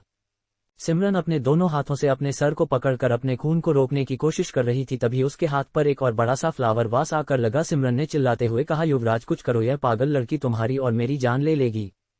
सिमरन की आवाज सुनकर युवराज जैसे होश में आया। सिमरन उसके आगे खड़ी थी, जिस वजह से आदत जो कुछ भी उन्हें फेंक कर मार रही थी वह सिमरन को लग रहा था। युवराज को कोई चोट नहीं आई थी। युवराज ने चिल्लाते हुए कहा, आदत रुको। युवराज की आवाज सुनकर आदत ने युवराज की तरफ देखकर चिल्लाते हुए कहा, चुप रहिए मिस्टर लूथरा, मैं आपको भी नहीं छोड़ने वाली, मैं आपका तो खून सबसे पहले करूंगी, मुझे धोखा देने की हिम्मत की, अब नर्क में जाए। कहते हुए आदत ने एक बड़ा सा फ्लावर वासे उठाकर युवराज की तरफ फेंक दिया। युवराज ने जैसे ही ये देखा उसकी आंखें हैरानी से बड़ी हो गई। युवराज ने जल्दी से रिएक्ट किया और साइड में हट गया। युवराज के हटते ही वह फ्लावर वास उसके पीछे जोर की आवाज के साथ टूट गया। युवराज हैरानी से आदत की तरफ देखने लगा। उसने खुद से कहा, उसने इतना कहा ही था कि उसका ध्यान आदत पड़ गया जो कि डाइनिंग एरिया से फ्रूट की बास्केट में से फ्रूट उठाकर उसे और सिमरन को मार मार कर फेंक रही थी। युवराज ने खुद से कहा, इससे कौन सा दौरा पड़ा है। कहते हुए युवराज खुद को बचाने की कोशिश करने लगा। वही सिमरन बेचारी की तो हालत खराब हो चुकी थी, उसके हाथों से सर से खून निकल रहा था। आदत ने उसे 3-4 फ्लावर वास थे। आदत ने युवराज और सिमरन की तरफ देखते हैं कहा, डोंट वरी लैला मजनू, आज तुम दोनों की कब्र में अपने हाथों से को दूंगी, फिर साथ में नर्क में एंजॉय करना तुम दोनों। आदत की आवाज सुनकर सिमरन ने कहा, तुम पागल हो। आदत ने उसे एक बड़ा सा तरबूज उठाकर उस पर फेंकते हुए कहा, मैं पागल नहीं, मैं महापागल हूं और अब मेरे पागलपन को तुम बर्दाश्त करो भिखारी औरत। कहते हुए उसने तरबूज सिमरन को फेंक कर मारा। सिमरन ने आदत की तरफ देखा और वहां से साइड हटकर भागने लगी। सिमरन को भागते हुए देखकर आदत ने चिल्लाते हुए कहा, भूतनी भाग कह रही है, रुक। कहते हुए वह यहाँ वहां देखने लगी। तभी उसे साइड में एक झाड़ू नजर आया। आदत ने उसे उठाया और सिमरन के पीछे भागने लगी। सिमरन चिल्लाते हुए कहा, यूवी बचाओ, यह पागल लड़की मेरी जान ले लेगी। युवराज तो अपना सर पकड़ कर खड़ा था, उसे कुछ भी समझ नहीं आ रहा था। वही कुंज जो कि अब तक छुपा हुआ था बाहर निकालकर अपना पेट पड़कर जोर जोर से हंस रहा था। उसने हंसते हुए कहा, ओ माय गॉड, मेरी क्यूट लिटिल भाभी कितनी खतरनाक है। युवराज, आज तो तू गया बेटा। कहते हुए कुंज ने युवराज की तरफ देखा जो कि अपना सर पड़कर उसे गुस्से से घूर रहा था। तभी युवराज के कानों में सिमरन की रोने की आवाज सुनाई दी। सिमरन ने रोते हुए कहा, युवराज मुझे बचाओ। युवराज ने पलट कर देखा तो सिमरन जमीन पर पड़ी हुई थी और आदत उसे झाड़ू से पीट रही थी। ये देखकर युवराज दौड़ता हुआ आदत और सिमरन की तरफ भाग। कुंजी ने हंसते हुए कहा, एक तरफ है घरवाली एक तरफ बाहरवाली, किसे बचाएगा मेरा भाई। कहकर वह हंसते हुए सोफे पर लेट गया। युवराज ने आकर झटके से आदत को कमर से पकड़कर खींचते हुए कहा, क्या कर रही हो तुम, पागल हो गई हो। युवराज की आवाज सुनकर आदत ने गुस्से से पलटकर युवराज की तरफ देखा और चिल्लाते हैं कहा, अपनी माशूका को मुझसे बचाने की कोशिश कर रहे हो पर आप बचा नहीं पाओगे क्योंकि आज इसकी और आपकी जान तो जाकर ही रहेगी। आदत की बात सुनकर युवराज ने गुस्से से उसकी कमर पर अपनी पकड़ मजबूत करते हुए कहा, तुम्हारा दिमाग खराब हो चुका है। युवराज की बात सुनकर आदत ने टेढ़े तरीके से मुस्कुराते हुए कहा, पूरी तरह से खराब हो चुका है। कहते हुए आदत ने एक जोरदार लात युवराज के टांगों के बीच मार दी। आदत के लात मारते ही युवराज की आंखें हैरानी से बड़ी हो गई और अगले ही पल उसकी पकड़ आदत की कमर पर ढीली हो गई और वह घुटनों के बल जमीन पर बैठ गया। कि देखकर आदत ने झाड़ू उठाते हुए कहा, इस भूतनी की तो पिटाई हो गई, अब आपकी बारी मिस्टर लूथरा। कहते हुए आदत ने झाड़ू युवराज की पीठ पर मार दिया। आदत के झाड़ू मारते ही युवराज के मुंह से चीख निकल गई। वही सिमरन डरी हुई नजरों से आदत की तरफ देखने लगी। कुंज तो अब अपना पेट पड़कर जोर जोर से हंस रहा था। उसने खुद से कहा, ओ माय गॉड, युवराज लूट अपनी बीवी से झाड़ू से मार खा रहा है। एपिसोड 112। आदत के लात मारने की वजह से युवराज दर्द की वजह से घुटनों के बल जमीन पर बैठ गया। आदत ने झाड़ू उठाकर युवराज की पीठ पर मारते हुए कहा, बीवी के होते हुए दूसरी औरत के साथ रातें रंगीन करोगे और आपको लगता है कि आपकी बीवी आपको छोड़ देगी। हैंडसम डेविल, तो आज मैं आपको जंगली डेविल बनाकर छोड़ूंगी। कहते हुए आदत ने एक और बार झाड़ू युवराज की पीठ पर मारा। युवराजन की पहले से ही दर्द में था, उसके मुंह से चीख निकल गई क्योंकि आदत ने बिल्कुल भी धीरे से नहीं मारा था, उसने अपनी पूरी ताकत का इस्तेमाल किया था। आदत भले ही नाजुक दिखती थी पर बचपन में उसने आदित्य की वजह से अच्छी खासी ट्रेनिंग ली थी जिस वजह से आदत आसानी से 2-3 आदमियों को तो पीट ही सकती थी। वही कुंज युवराज को बचाने की जगह पर अभी भी अपने पेट को पड़कर जमीन पर लोटपोट होकर हंस रहा था। बचपन से लेकर आज तक उसने कभी भी युवराज की ऐसी कंडीशन नहीं देखी थी। हमेशा युवराज ही उसे इस तरह से पिटा करता था पर आज अपने जंगली दोस्त को इस तरह से पिटाई खाते हुए देखकर कुंज के मन में लड्डू फूट रहे थे। कुंज ने खुद से कहा, ओ माय गॉड, मैं इतना इडियट कैसे हो सकता हूँ। इतना कहकर उसने अपना मोबाइल निकाला और वीडियो ऑन करके एक जगह पर फिक्स करके मोबाइल रख दिया। युवराज ने अपने दर्द को कंट्रोल करके अपना चेहरा ऊपर उठकर आदत की तरफ देखते हुए कहा, तुम पागल हो गई हो। आदत ने युवराज के बालों को पकड़कर जोर जोर से खींचते हुए कहा, पतिदेव, आपने मेरा पागलपन देखा कहा है। आपको क्या लगता है मैं रोती रहती हूँ तो आप मेरे साथ कुछ भी करोगे और मैं बर्दाश्त कर लूंगी। आदत के बाल खींचने की वजह से युवराज को बहुत दर्द हो रहा था। युवराज अभी भी अपने टांगों के बीच में अपने दोनों हाथों को पकड़कर बैठा हुआ था क्योंकि आदत ने काफी जोर से लात मारी थी। Subscribe to Tobirama Sanju novel story. Yuvraj ने दर्द भरी आवाज में कहा, तुम क्यों ऐसी हरकतें कर रही हो, हुआ क्या है तुम्हें। आदत ने बगल में बैठी सिमरन की तरफ देखा जो कि डरी हुई नजरों से उसे ही देखते हुए अपने सर को पकड़ बैठी हुई थी। आदत ने गुस्से से युवराज के बाल को छोड़ा और झाड़ू पकड़कर सिमरन को मारते हुए कहा, इस भूतनी की वजह से ऐसे आधे अधूरे कपड़े पहनकर मेरे घर में घूम गई है और वह भी तब जब मैं अपने घर में नहीं हूँ। और अगर यह इस घर में है तो किसकी वजह से, आपकी वजह से। तो आपको क्या लगता है ये सब जानने के बाद भी मैं आप दोनों को छोड़ दूंगी। आदत की बात सुनकर युवराज ने अपने दर्द को कंट्रोल करते हुए कहा, तुम गलत समझ रही हो। युवराज ने इतना कहा ही था कि आदत ने गुस्से से सिमरन की तरफ देखते हुए कहा, ये भी कारण बता कौन है तू, अगर झूठ बोला तो इस बार सच में तेरी जान ले लूंगी। आदत की गुस्से भरी आवाज सुनकर सिमरन, जो कि पहले से ही आदत के इस रूप को देखकर हद से ज्यादा डरी हुई थी, उसने घबराते हुए कहा, मैं युवराज की होने वाली वाइफ हूँ। सिमरन ने इतना कहा ही था कि युवराज ने मजबूती से अपनी आंखें बंद कर ली। उसने खुद से कहा, ओ गॉड, अब तो ये चंडी बन जाएगी। आदत, जो कि पहले से ही गुस्से में थी, जैसे ही उसने सिमरन की बात सुनी उसका दिमाग खराब हो गया। उसने युवराज की तरफ देखकर चिल्लाते हुए कहा, तो पतिदेव दूसरी शादी की तैयारी चल रही थी। आदत की बात सुनकर युवराज ने अपने चेहरे के डर को छुपाकर नॉर्मल तरीके से बोलने की कोशिश करते हैं कहा, आदत तुम गलत समझ रही हूँ, ये तो बस मेरी दोस्त है। युवराज ने इतना कहा ही था कि आदत ने मुस्कुराते हैं, पतिदेव मुझसे झूठ बोलने की जरूरत नहीं है, आप दूसरी तीसरी चौथी जितनी चाहे उतनी शादियां कर सकते हैं, और आप यह नहीं भूल सकते कि आपको सारी शादी में अपनी पहली बीवी को इन्विटेशन तो भेजना चाहिए था ना। आदत की बात सुनकर युवराज हैरानी से आदत की तरफ देखने लगा। तभी आदत ने मुस्कुराते हुए कहा, पर धरती पर मैं आपकी शादी नहीं होने दूंगी, इसलिए आप दोनों को भगवान के पास जाना होगा, फिर नरक में करना, जितनी चुड़ैलों से शादी करनी है उतनी चुड़ैलों से। आदत की बात सुनकर युवराज ने अपने दर्द को कंट्रोल करके आदत की तरफ देखते हुए कहा, आदत तुम गलत समझ रही हो। युवराज की बात सुनकर आदत ने अपनी बड़ी बड़ी आंखों से मुस्कुराते हुए कहा, अरे पतिदेव, मैं तो आपको बिल्कुल सही समझ रही हूँ। आपको क्या लगता है आपके साथ आपके घर में एक लड़की ऐसे कपड़ों में रहेगी, वह भी तब जब मैं घर में नहीं रहूंगी, और मैं कुछ गलत ना सोचूं, क्या मैं इतनी इडियट दिखती हूँ?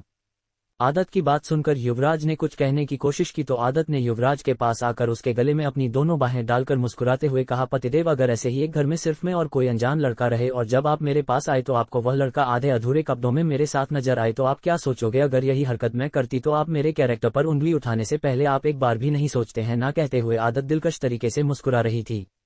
आदत भले ही मुस्कुरा रही थी पर उसकी मुस्कुराहट के पीछे छुपा उसका गुस्सा युवराज साफ साफ महसूस कर सकता था। युवराज कुछ कहता है इससे पहले ही सिमरन, जिसे अब तक खुद को संभाल लिया था, उसने गुस्से से आदत की तरफ देखते हुए, तुम्हारी हिम्मत कैसे हुई इस तरह से मेरे युवी के साथ बर्ताव करने की? होती कौन हो तुम इस तरह से हमसे सवाल जवाब करने वाली? जो कुछ भी तुमने मेरे साथ किया है ना, उसके बाद मैं तुम्हें छोड़ूंगी नहीं। सिमरन मेहरा नाम है मेरा, अगर मैं तुम्हारी जिंदगी बर्बाद ना कर दी तो मैं अपना नाम बदला लूंगी। सिमरन की आवाज दोबारा कानों में पड़ते ही आदत का दिमाग खराब हो गया। उसने युवराज की तरफ देखकर मुस्कुराते हुए, आपकी प्यारी मंगेतर का आज मैं काम तमाम करने वाली हूँ। आखिर आपकी होने वाली बीवी जो है वह पहले उसे नर्क भेज दो, फिर आप जाना उसके पीछे पीछे। कहते हुए आदत ने युवराज के गाल को थपथपाया। युवराज ने आदत को पीछे से कमर से पकड़ते हुए कहा, आदत उसे कुछ मत करो। शिवराज की बात सुनकर आदत ने पीछे पलटकर बड़ी सी मुस्कुराहट के साथ युवराज की तरफ देखते हुए कहा, पतिदेव आप ऐसा नहीं मानेंगे। आदत की बात सुनकर युवराज कुछ कहता इससे पहले ही आदत ने दोबारा उसके टांगों के बीच में जोर से लात मारी और इस बार उसने पहले से ज्यादा फोर्स इस्तेमाल किया था। युवराज दोबारा घुटनों के बल बैठ गया। युवराज जोर से चिल्लाया, आदत तुम पागल हो, करना क्या चाहती हो? युवराज की बात सुनकर आदत ने सिमरन की तरफ अपने कदम बढ़ाते हुए कहा, अपनी नई नई बनी सौतन को सहेली बनाना चाहती हूँ, क्यों सहेली बनोगी ना मेरी? कहते हुए आदत मुस्कुराते हुए सिमरन की तरफ अपने कदम बढ़ने लगी। आदत को अपनी तरफ आते हुए देखकर सिमरन को फिर से डर लगने लगा। उसके माथे से भी आप खून निकलना बंद हो चुका था और उसके हाथों से भी अभी भी उसके माथे पर हाथों पर चोट के निशान थे, पर इस वक्त वह पहले से बेहतर महसूस कर रही थी। उसने आदत की तरफ देखकर उंगली दिखाते हुए कहा, देखो मैं तुम्हें माफ कर दूंगी जो कुछ भी तुमने किया उसके लिए, पर अब मुझसे दूर रहो। तुम जानती नहीं थी ना कौन हो।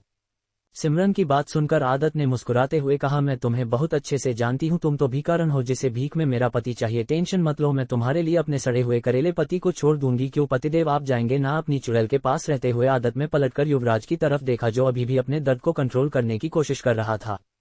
आदत ने चिल्लाते हुए कहा, कुंज भैया बाहर आ जाए वरना इन दोनों की तरह आपका भी सर फोड़ दूंगी। आदत की आवाज सुनकर कुंज, जो कि सोफे के पीछे छुपकर वीडियो बनाने के साथ हंस रहा था, उसके माथे पर पसीने की बूंदें चमकने लगी। उसने खुद से कहा, नहीं नहीं मेरी क्यूट सी भाभी मुझे क्यों मरेगी, मैं बाहर चला जाता हूँ, कहीं भाभी का प्रकोप मुझे भी बर्दाश्त न करना पड़े। सोते हुए कुंज जल्दी से बाहर आ गया। आदित्य कुंज की तरफ देखकर मुस्कुराते, भाई अगर आप अपनी पिटाई नहीं कराना चाहते तो अपने दोस्त को वहां बंद दीजिए। वह क्या है ना, उनके चेहरे पर उनकी गर्लफ्रेंड के लिए कुछ ज्यादा ही फिक्र नजर आ रही है। मैं नहीं चाहती कोई मेरे काम में रुकावट लाए। आदत की बात सुनकर कांच की आंखें तारों की तरह चमकने लगी। उसने मासूम सा चेहरा बनाते हुए कहा, आपकी आज्ञा सर। आंखों पर कटे भाभी कहते हुए को दौड़ता हुआ लिविंग रूम में कुछ ढूंढने लगा था कि वह युवराज को बंद सके। युवराज ने चिल्लाते हुए कहा, मैं तुझे जान से मार डालूंगा।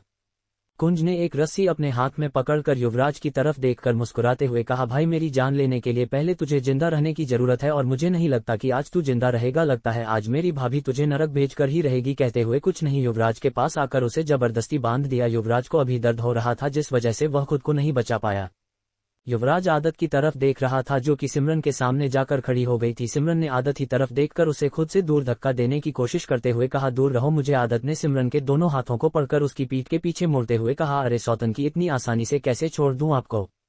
आदत की मजबूती से हाथ पकड़ने की वजह से सिमरन ने दर्द से भी लगाते हुए कहा, छोड़ो मुझे, दर्द हो रहा है। आदत ने उसके दोनों हाथों पर अपनी पकड़ मजबूत करते हुए कहा, तो तुम्हें क्या लगता है मैं तुम्हें मिठाई खिलाऊं? मेरे पति पर बुरी नजर डालते हो और मुझे एक्सपेक्ट करती हो कि मैं तुम्हारे साथ कुछ गलत ना करूं। सुना तो होगा ना आलिया भट्ट ने क्या कहा था, मेरे बॉयफ्रेंड के साथ गुल्लू गुल्लू करेगी तो धो पुतूंगी ना। तो चुड़ैल बेकार, तूने तो मेरे पति के साथ गुल्लू गुल्लू किया है तो फिर तेरा सर फोड़ना, तेरा हाथ नाक तोड़ना तो बनता है ना। आदत की बात सुनकर सिमरन ने कहा, छोड़ो मुझे कहते हुए वह आदत को खुद से दूर धक्का देने लगी, पर आदत ने उसके दोनों हाथों पर अपनी पकड़ मजबूत की और एक हाथ से उसके गाल पर जोरदार थप्पड़ मारते हुए कहा, आज मैं तेरा वह हाल करूंगी कि उसे देखकर तू अगली बार से किसी के भी पति पर बुरी नजर नहीं डालेगी। कहते हुए आदत लगातार उसके दोनों गालों पर थप्पड़ मारने लगी। युवराज भी खंबे से बंधा हुआ था और हैरानी से अपनी बड़ी बड़ी आंखों से अपनी छोटी सी लिटिल रैबिट को देख रहा था जिसकी आज तक उसने सिर्फ क्यूटनेस देखी थी। उसने खुद से कहा, oh my God, my dangerous wifey इतनी खतरनाक भी हो सकती है। युवराज को सिमरन से कोई फर्क नहीं पड़ रहा था, पर जानता था कि इस वक्त आदत कितने ज्यादा गुस्से में है, उसे अभी भी दर्द हो रहा था। वही सिमरन का गाल लाल हो चुका था, पर आदत जैसे उसे छोड़ने के लिए तैयार ही नहीं थी। तभी पीछे से कुंज ने मुंह बनाते हुए कहा, क्यूट भाभी, इतना सिंपल टॉर्चर कुछ नया ट्राई करो ना। कुंज की बात सुनकर आदत ने पीछे पलटकर कुंज की तरफ देखा और बड़ी सी मुस्कुराहट के साथ उसे अपने पास आने के लिए कहा। कुंज दौड़ता हुआ आदत के पास आ गया। आदत ने उसके कानों में कुछ कहा जिसे सुनकर कुंज ने खुशी से आदत के गाल पर किस करते हुए कहा, यू आर ग्रेट। कहते हुए वहां से दौड़ता हुआ वह दूसरी तरफ भाग गया। वहीं युवराज अपनी गुस्से से लाल आंखों से कुंज को जाते हुए देख रहा था। उसने अपने हाथों को छुड़ाने की कोशिश करते हुए कहा, ब्लडी बस्टर्ड, तेरी हिम्मत कैसे हुई मेरी बीवी को किस करने की। पर युवराज खुद को छुड़ा नहीं पा रहा था क्योंकि कुंज ने उसे काफी मजबूती से बांधा था। तभी कुंज दौड़ता हुआ बाहर आया। उसके हाथ में एक हंटर था जिसे देखकर युवराज की आंखें बड़ी बड़ी हो गई। उसने खुद से कहा, क्या अब ये हंटर से मुझे मारने वाली है। युवराज के दिमाग में सबसे पहले यही ख्याल आया। वही सिमरन की हालत तो हंटर को देखकर और भी ज्यादा खराब हो गई। उसने आदत को खुद से दूर करते हुए कहा, छोड़ो मुझे, तुम पागल हो गई हो। युवराज सिर्फ मेरा है, हमारी शादी बचपन में ही तय हो गई थी। तुम हमारे बीच में आए हो और अब तुम इस तरह की हरकत नहीं कर सकती, छोड़ो मुझे। एपिसोड 113। हंटर देखकर आदत की आंखें तारों की तरह चमकने लगी। उसने कुंज की तरफ देखकर फ्लाइंग किस देते हुए कहा, कुंज भैया ग्रेट। कुंज ने आदत के हाथ में हंटर देते हुए कहा, क्यूट लिटिल भाभी, कुछ इंटरेस्टिंग करो ना, लाइफ बहुत बोरिंग हो गई है। कुंज की बात पर आदत ने चमकती आंखों से कुंज की तरफ देखकर मुस्कुराते हुए कहा, कोई बात नहीं, आपकी बोरिंग लाइफ को इंटरेस्टिंग बनाने का जिम्मा मेरा, आप बस देखिए कि अब मैं क्या करती हूँ। कहते हुए आदत ने मुस्कुराते हुए अपने हाथ में पकड़े हुए हंटर की तरफ देखा। कुंज ने मुस्कुराते हुए कहा, मुझे आप पर पूरा भरोसा है माय क्यूट लिटिल भाभी। कहते हुए कुंज जाकर सोफे पर बैठ गया। उसने किचन से कुछ स्नैक्स भी अपने लिए ले आए थे। आखिर वह इतने इंटरेस्टिंग शो को कैसे मिस कर सकता था। उसका मोबाइल अभी भी रिकॉर्डिंग पर लगा हुआ था। युवराज ने दांत पीसते हुए कुंज की तरफ देखा और कहा, बस एक बार में यहाँ से छूट जाऊं, उसके बाद मैं तुझे दिखाता हूँ तेरी बोरिंग लाइफ कैसे इंटरेस्टिंग हो सकती है। Subscribe to Tobirama Sanju novel story. Yuvraj की बात सुनकर कुंज ने उसकी तरफ देखकर मुंह बनाते हुए कहा, तुझे जो करना है तो बाद में करना, वैसे भी अब मुझे बचाने के लिए मेरे पास मेरी क्यूट लिटिल भाभी है। जब वह तेरी यह हालत कर सकती है तो वह मुझे क्यों नहीं बचा सकती। मैं अपनी भाभी की टीम में हूँ, इसलिए अपनी बकवास बंद कर और मुझे मेरा शो एंजॉय करने दे, बाद में तेरी भी तो पिटाई देखनी है ना। कहते हुए कुछ हंसने लगा। आदत ने अपने हाथ में पकड़े हुए हंटर को जमीन पर पटकते हुए कहा, तो बताओ मार दिया जाए या छोड़ दिया जाए, बोल सौतन बनी सहेली, तेरे साथ क्या किया जाए। आदत की बात सुनकर सिमरन ने पीछे की तरफ जाते हुए कहा, मुझसे दूर रहो वरना तुम्हारे लिए अच्छा नहीं होगा। कहते हुए सिमरन वहां से भागने को हुई कि पीछे से आदत ने हंटर को जमीन पर जोर से पटकते हुए कहा, अगर एक इंच भी तुम अपनी जगह से हिली तो तुम्हारी ऐसी हालत करूंगी कि किसी को मुंह दिखाने के लायक नहीं रहोगी। वैसे तो मुंह अभी भी दिखाने के लायक नहीं है, इसलिए 1 किलो मेकअप लगाकर घूमती हो। आदत की डरावनी आवाज सुनकर और उसके हाथ में हंटर देखकर सिमरन अपनी जगह पर ही रुक गई। उसकी हालत खराब हो चुकी थी, उसके माथे पर पसीने की बूंदें चमक रही थी। उसने घबराते हुए युवराज की तरफ देखा जो कि अपनी बड़ी बड़ी आंखों से अपनी डेंजरस बीवी को देख रहा था, जिसका एक अलग ही रूप आज उसे देखने को मिल रहा था। सिमरन ने युवराज की तरफ दौड़ते हुए कहा, युवी मुझे इस पागल औरत से बचाओ। सिमरन की आवाज सुनकर युवराज ने खुद से कहा, ओ गॉड, यह मुझे मरवाना चाहती है कि मेरी तरफ ना आ जाए। युवराज मन ही मन भगवान से दुआ कर रहा था क्योंकि अपनी शैतान बीवी के सामने आज वह खुद को भी बस महसूस कर पा रहा था। सिमरन दौड़ते हुए युवराज की तरफ जाने लगी। वही आदत जो अपनी मां चाहत की तरह ही खुद की बेटी को लेकर सेल्फ ऑब्सेस्ड थी। जैसे ही उसने खुद के लिए औरत सुना उसका चेहरा गुस्से से लाल हो गया। उसने चिल्लाते हुए कहा, भूतनी चुड़ैल डायन, तुम्हारी हिम्मत कैसे हुई क्यूटनेस की दुकान आदत को औरत कहने की। तुम औरत, इनफैक्ट तुम आदमी। कहते हुए आदत दौड़ते हुए सिमरन के पीछे भागी। सिमरन दौड़ते हुए सीधा जाकर खंभे से बंधे युवराज के गले से लिपट गई। युवराज ने मजबूती से अपनी आंखें बंद की क्योंकि अब वह समझ गया था कि अब सिमरन ने खुद के साथ साथ उसका भी काम तमाम कर दिया है। सिमरन ने जोर जोर से रोते हुए कहा, युवराज कुछ तो करो, यह पागल हो चुकी है, देखो इसमें मेरे साथ क्या किया, उसने मेरा सर फोड़ दिया, इसने मेरे हाथों में चोट लगे और अब ये फिर से पागलों की तरह बर्ताव कर रही है, तुम कुछ कर क्यों नहीं रहे हो। कहते हुए वह जोर जोर से रोने लगी। युवराज ने कहा, सिमरन यहाँ से भागो। उसने इतना कहा ही था कि पीछे से आदत ने एक हंटर सिमरन की पीठ पर मारते हुए कहा, कहाँ भागेगी आपकी जाने मन। सिमरन की पीठ पर इतनी जोर से लगी कि वह जोर जोर से रोने लगी। उसकी पकड़ युवराज पर से ढीली हो गई। उसने रोते हुए कहा, युवराज मुझे बचाओ। युवराज ने दांत पीसते हुए कहा, तुम्हें दिख नहीं रहा कि इस वक्त मैं खुद किस कंडीशन में हूं, मैं तुम्हें कैसे बचा सकता हूं, जाओ यहां से। युवराज की बात सुनकर सिमरन कुछ कह पाती इससे पहले ही आदत ने उसके बालों को पकड़कर जोर से खींचते हुए कहा, तुझे मैं इतना आसानी से नहीं छोड़ने वाली, अब तो तेरा मैं वह हाल करूंगी कि अगली बार से तेरे जैसी चुड़ैलें किसी और के पति पर नजर डालने से पहले 1000 बार सोचेंगी। क्या कहा था, युवराज मेरा है। कहते हुए आदत ने सिमरन के बालों को और जोर से खींचा। सिमरन और जोर जोर से रोने लगी। उसने अपनी पूरी 23 साल की जिंदगी में इस तरह का दिन कभी भी नहीं देखा था। उसे लग रहा था कि यह उसकी जिंदगी का सबसे खराब दिन है। बचपन से उसके पेरेंट्स ने या फिर किसी और ने उसे पर हाथ उठाना तो दूर की बात है, कभी ऊंची आवाज में भी बात नहीं की थी, और ये लड़की जब से मिली थी उसे कपड़े की तरह धोए जा रही थी। सिमरन ने रोते हुए कहा, मुझे छोड़ दो, मैं सच कह रही हूँ, अगर मेरी मॉम को पता चल गया ना तो वह तुम्हें जिंदा नहीं छोड़ेंगे। सिमरन की बात सुनकर आदत ने उसे बालों से खींचते हुए फ्लो पर पटकते हुए कहा, और अगर मेरी मॉम को पता चल गया ना तो वह तुम्हारी मॉम के बाल नोच नोच कर तुम्हारी मॉम को गंजा कर देंगी, तुम जानती नहीं कि मेरी मॉम कितनी खतरनाक है। फ्लो पर गिरते ही सिमरन के हाथों पर फिर से चोट लग गई। उसने आंसू भरी आंखों से अपना चेहरा ऊपर उठकर आदत की तरफ देखा। इस वक्त उसे हद से ज्यादा गुस्सा आ रहा था। पैर दर्द इतना ज्यादा था कि वह कुछ चाहकर भी अपना गुस्सा नहीं निकल पा रही थी, क्योंकि सामने खड़ी है क्यूट सी दिखने वाली लड़की उसे किसी शैतान से कम नहीं लग रही थी। आदत गुस्से से सिमरन को अच्छी रही थी कि तभी कुंज ने मुंह बनाते हुए कहा, भाभी मजा नहीं आ रहा है। कहते हुए उसने एक चिप्स का पैकेट खोला और चिप्स खाने लगा। कुंज की बात सुनकर सिमरन ने गुस्से से कहा, यू ब्लडी बस्टर्ड, मुझे बढ़ाने की जगह पर इस गवार औरत का साथ दे रहे हो, तुम्हें जिंदा नहीं छोड़ूंगी। सिमरन की बात सुनते ही आदत ने गुस्से से उसकी तरफ देखकर एक और हंटर उसे मारते हुए कहा, फिर से मुझे औरत कहा, मैंने कहा ना मैं क्यूट बाबी डॉल हूं, और तुमने मुझे औरत कहा, तुम भिखारी औरत। और क्या कहा, तुम मेरे हैंडसम देवर को जिंदा नहीं छोड़ोगी, उससे पहले मैं तुम्हें मार डालूंगी। कहते हुए आदत लगातार सिमरन को हंटर करने लगी। सिमरन चिल्लाते हुए भागने की कोशिश करती पर आदत उससे पहले ही उसे पकड़कर फिर से पीटने लगती। आखिर में जब सिमरन से बर्दाश्त नहीं हुआ, वह जोर जोर से चिल्लाने लगी। उसने रोते हुए कहा, प्लीज मुझे छोड़ दो, तुम जो करोगी मैं करूंगी। सिमरन अब और यह सब बर्दाश्त नहीं कर सकती थी। सिमरन की बात सुनकर आदत ने मुस्कुराते हुए कहा, ठीक है, अब जब तुम इतनी रिक्वेस्ट कर ही रही हो तो मैं तुम्हें छोड़ देता हूं, पर अब मैं जो कहेंगी तुम्हें करना होगा, वरना हंटर की मार काफी अच्छे से देती हूं। आदत की बात सुनकर सिमरन कुछ कहती उससे पहले ही युवराज, जो कि अब तक चुपचाप खड़ा था, उसने सिमरन की कंडीशन देखकर चिल्लाते हुए कहा, आदत उसे छोड़ दो, उसकी कंडीशन ठीक नहीं है, तुम बेफिजूल में उसके पीछे पड़ी हुई हो।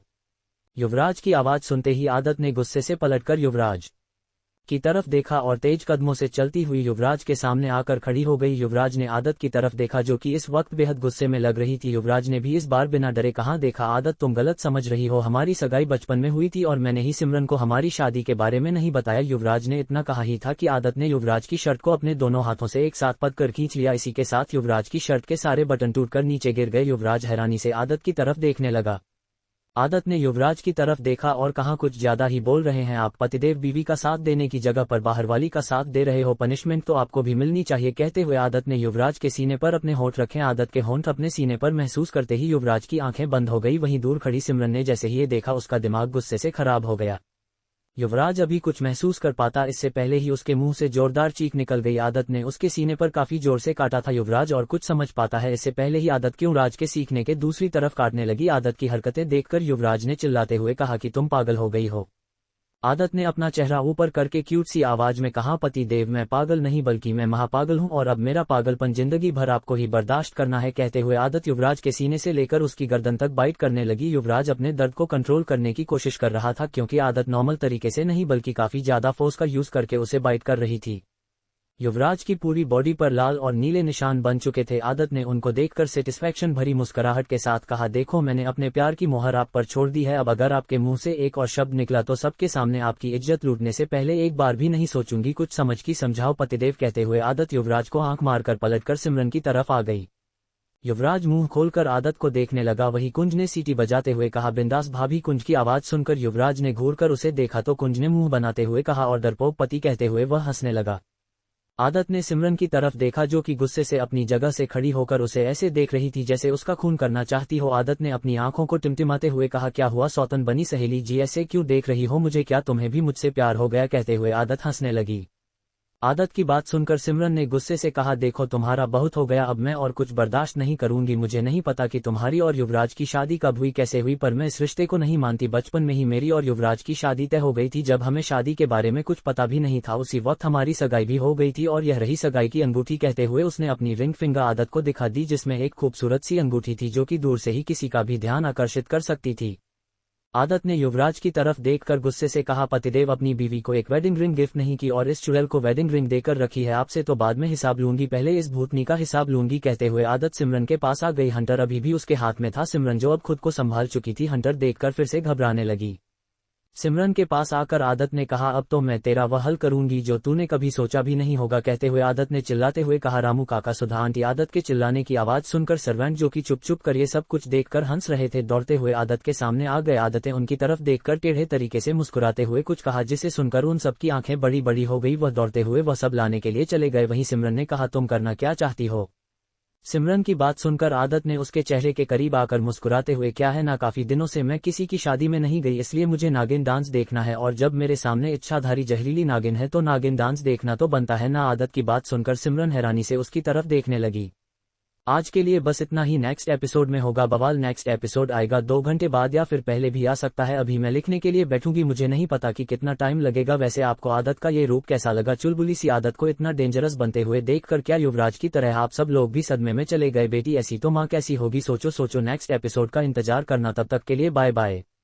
मेरी नई कहानी पढ़कर जरूर देखिएगा, आपको जरूर पसंद आएगी। यह एक चाइल्डहुड लव स्टोरी है। यह आपको मेरी लाइब्रेरी में भी मिल जाएगी और यह रही नीचे इसकी लिंक, आप लिंक से भी ओपन करके इसे पढ़ सकते हैं। मोहब्बत की दास्तां तो सबने सुनी है, पर यह है अर्थव के जुनून की दास्तां। 8 साल का अर्थव दुनिया के सबसे बड़े माफिया का इकलौता बेटा, जो नॉर्मल बच्चों से पूरी तरह अलग है। 150 IQ का ये जीनियस बच्चा, जिसे लोग लिटिल डेविल के नाम से जानते हैं। अपने डैड की तरह इसके दिल में अपनी मोम को छोड़ के किसी के लिए कोई एहसास नहीं है। वहीं दूसरी तरह नन्ही सी मन्नत, जिसने दुनिया में चंद लम्हों पहले ही कदम रखा है। उसकी सांसों पर अर्थव ने उसके दुनिया में कदम रखने से पहले ही लिख दिया था अपना नाम। जिसने अभी ठीक से दुनिया देखी भी नहीं। क्या होगा जब वो मन्नत बन जाएगी? अर्थव की पूरी दुनिया, उसका जुनून, उसका सुकून, किस हद तक जाएगी अर्थव की दीवानगी? जानने के लिए पढ़िए माफियाज वाइल्ड ऑब्सेशन। तो दोस्तों, आगे क्या होने वाला है ये जानने के लिए स्टोरी को सुनते रहिए, सिर्फ और सिर्फ Tobirama Sanju novel story YouTube channel पर। तो दोस्तों, अभी तक के आपके प्यार के लिए बहुत बहुत धन्यवाद। ये सब सिर्फ और सिर्फ मेरे प्यारे सभी सब्सक्राइबर की वजह से हुआ है, जो मेरी स्टोरी को इतना प्यार दे रहे हैं।